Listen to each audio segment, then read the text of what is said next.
Hi everyone, my name is Josh Fletcher and I'm here with Terror TV Sports. To my left we have Jamal, what's up? How's everybody doing? It's all right. Jordan, how's it going? And we're here to talk about the upcoming Super Bowl, a matchup which is plagued to be one of the best in recent years with two top defenses squaring off against each other and, well, also two brother coaches. So we're going to start off with Jamal. Jamal, what are your predictions for the game?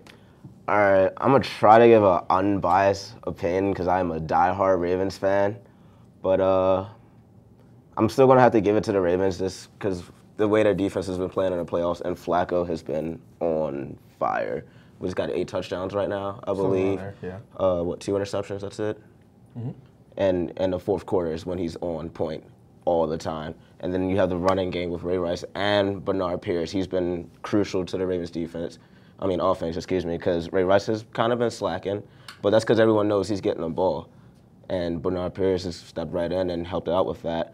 Torrey Smith is running down the side field, owning everyone. Champ Bailey, sorry for your career, because Torrey just ended it for you. And It wasn't really his fault. It wasn't really his fault, but his career's over. He's getting old. He's old. Also got Pitta and Dixon. They finally solidated offensive line, moving Orr to right tackle, got McKinney back at left tackle, so. And a lot of people would say that's been the big difference, the fact that for the first time all year, the Ravens' offensive line is, well, it's as healthy as it's really been since last year. Yeah. I can't see the 49ers DB stopping Torrey Smith and Anquan Bolden and the tight ends as well. And Ray Rice is also a valid weapon to throw the ball to.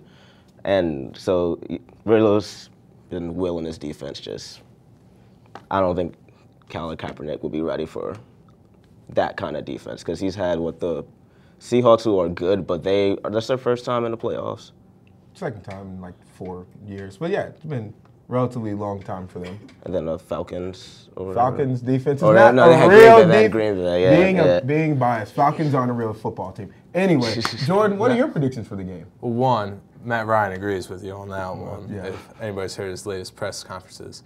I'm going to have to go in the opposite direction, probably just because I don't really like a whole bunch of Ravens fans, but I'm going to say 49ers are going to take it, but the wild card, Kaepernick's going to get knocked out, and Alex Smith is going to he's just going to take them back, prove everybody wrong because he did very well in the beginning of the year. So you're calling for Alex Smith to win save a the Super day. Bowl? Yeah, he's going to put on his back, going to save the day. That's I'm a just little the moderator, so I that won't one's a little necessarily address that. But I will tell you what the 49ers do have is that, well, let's be honest, if there's ever a time for Randy Moss to actually have a big game, it may be this weekend. Yeah, just throw it up.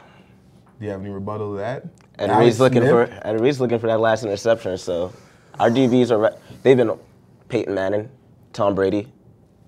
I think we'll be fine with rookie Colin Kaepernick. That's not saying much. They both blew the games themselves. And there is a chance that this may be Ed Reed's last game as a Raven, but we'll talk about that more in later weeks.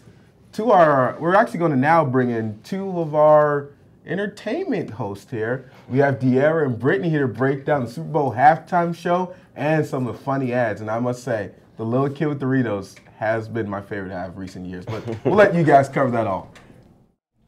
Hey guys, I'm Brittany. And I'm De'Ara. So if you're like me, I have no idea what they just said. So we're about the advertisements and Beyonce, the halftime show this year.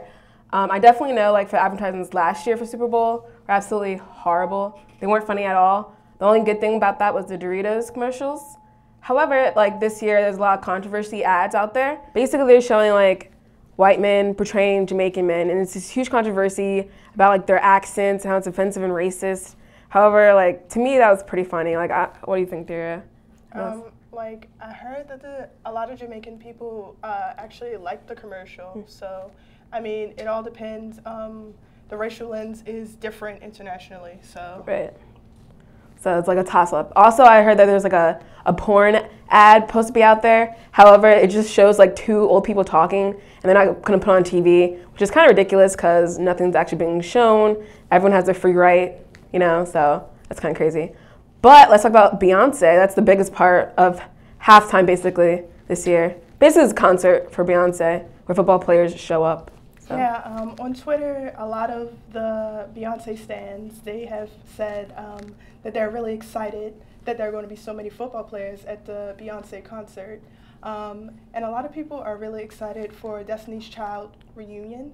But I've heard a lot about it. I heard that Michelle isn't going to come. Yeah. But Well, she was always like the third wheel anyway, but I still love her. But it is what it is, basically. So. And another thing that happened was at the NFL, it was the interview thing? Yeah, it was an interview, and Beyonce, she asked everyone to stand up, and she decided to redeem herself and sang the national anthem one more time, but a lot of people weren't very impressed with it. I thought she did an okay job. Yeah. I was at the inauguration too, by the way, and I believe that she sang live. She just sang with her pre-taped voice, so I'm kind of biased because I love B, but still.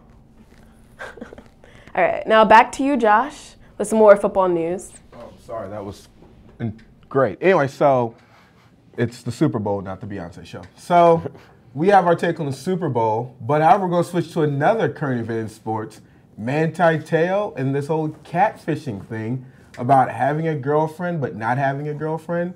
Jordan, I'm going to let you start this off. Did you think Manti Te'o actually believed he had a girlfriend? I don't know, because he switched his story a couple times where parents even claimed to have met the girlfriend, and then all of a sudden, a little while before like this whole story broke out, he says how they never met before. It was just all an online relationship. I think it's just MTV, pay for it all, trying to promote their new show now, so it could be a little fixed, but it's just everybody's blowing everything out of proportion now. Jamal, what are your takes on this? I think everything about this whole case is completely absurd.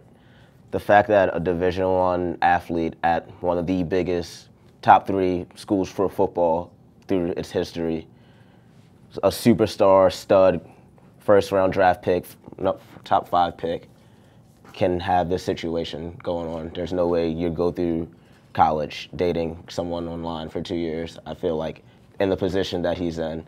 So it all seems kind of ridiculous to me. I don't know what the end game is behind it, or it could be real. I just think it's absurd that the media is even trying to cover this. Well, the funny thing is that there are several takes on the story, including one by Bill Simmons, who states this is all made up by Bill Belichick to get Manti Te'o's draft to fall down far enough so the Patriots could take him. They planned this 2 years ago. The overall thing, I think our take, what we should take from it is, how in the world at a D1 division school making millions of dollars on football did no one around him warn him about something like this? It's a little fishy. I think that's about the time we have here, folks. I want to thank Jamal and Jordan for joining us today at Terror Sports Talk. Also, De'Ara and Brittany. Guys, you have a little time, check us out on Facebook and Twitter, and also a new YouTube account that's out. They even replay some of our great Bachelor shows. Look forward for more of that later. This is Josh Fletcher, signing out.